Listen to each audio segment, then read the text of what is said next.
Hello, good morning, welcome to my new blog. আর সকাল সকাল চলে এসেছি রান্নাঘরে, কারণ 8টা বেজে যাওয়ার পর মনেই হলো যে পিসি আসবে না।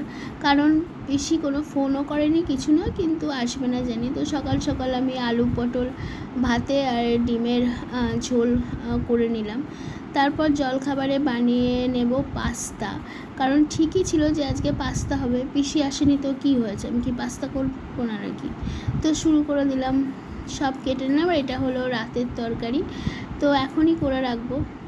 আর ছেলেকেও দিয়ে দিলাম। আর এবার বরের টিফিনটা গোছাচ্ছি।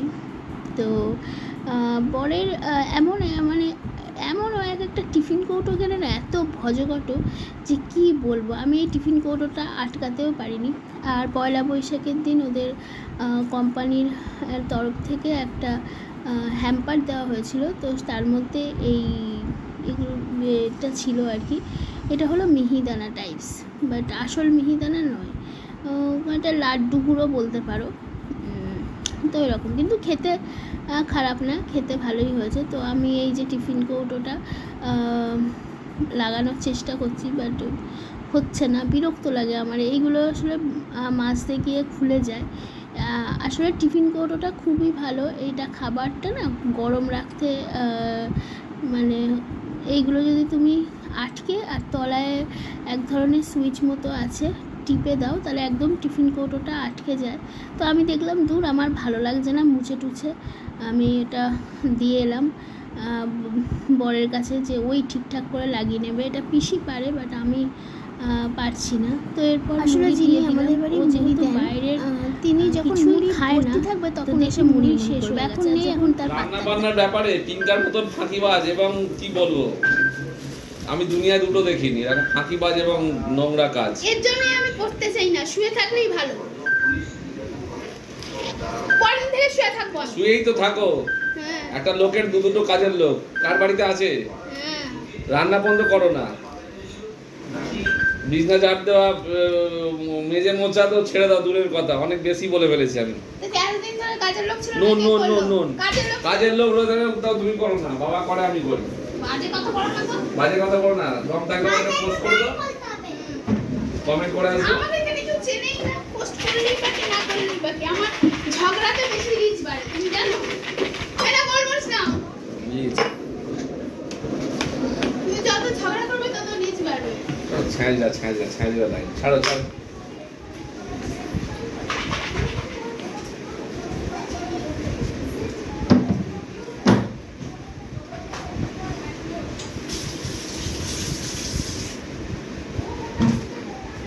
নিন্দে করুক আর যাই করুক, ক্যামেরার সামনে তো এলো। আমার বর তো অনেক নিন্দে করে গেল আমার, যাই করুক না কেন ক্যামেরার সামনে এসেছে। কত কাজ করেছি সকাল থেকে, খুব বদমাস। যাই হোক, এখন নিজে খাবো। কালকে ভাতে জল ঢেলে রেখেছিলাম, এখন পান্তা করবো, তো পেঁয়াজ কাটবো। চলো, হ্যাঁ, পান্তাটা করে নিই।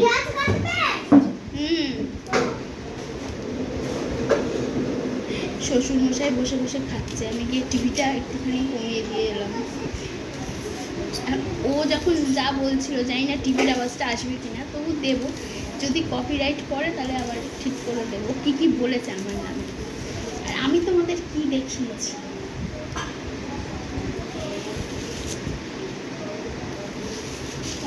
10টা পেরিয়ে গেছে, এখন আমি কিচ্ছু খাইনি। কালকে আমি শুয়ে বসেছিলাম। প্রত্যেকটা বউকেই এগুলো শুনতে হয়, আমি নতুন না। কোনদিন খেয়েছো পেঁপে দিয়ে পান্ত ভাত? এই দেখো, পেঁপে সেদ্ধ ছিল, তো সেটাও দিয়েছিলাম। পেঁপে দিয়ে পান্ত ভাত খাবো, তুই খাবি? চুকি এসছে। বর তো অনেক নিন্দে বন্ধ করে গেল আমার সামনে, তোমাদের সামনে, তোমাদেরকে বললো। তো দেখো, আমি পান্তা ভাত খাচ্ছি, অবশ্যই আমার প্রিয় খাবার। আর পাস্তা করেছিলাম জলখাবারে। এই মাছ দুটো পড়েছিল বাসি, সেই মাছ দুটো ভাজছি, একটা ছেলে খাবে একটা আমি খাবো।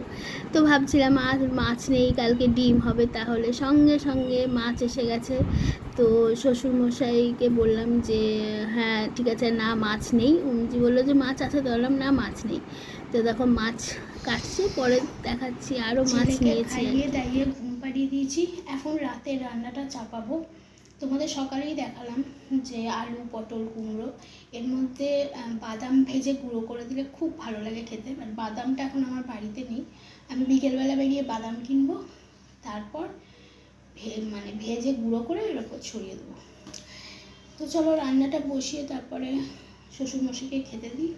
আমি তো সকালবেলা খেয়েছি পান্তা, আমার এখনও খেতে পাইনি।